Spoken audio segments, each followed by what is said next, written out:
आणि तशी महत्त्वाची बातमी, श्रीकांत शिंदेंच्या कार्यक्रमामध्ये सुलभा गायकवाड यांनी हजेरी लावलेली आहे।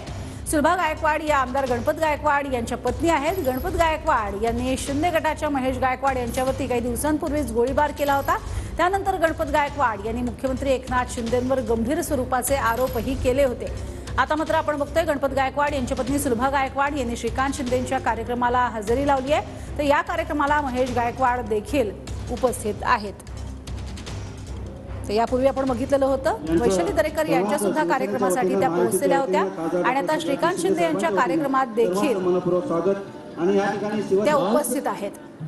आपण या 10 वर्षांचा प्रवास साकारत असताना या दशकात आपण जे केलेलं शिवसेनेच्या वतीनं, महायुतीच्या वतीनं, खासदार डॉक्टर श्रीकांत शिंदे साहेबांच्या वतीनं सर्व शहर प्रमुख दीपक ज्यांच्यावरती हल्ला झालेला होता ते महेश गायकवाडही इथे उपस्थित आहेत आणि सुलभा गायकवाडही इथे उपस्थित आहेत।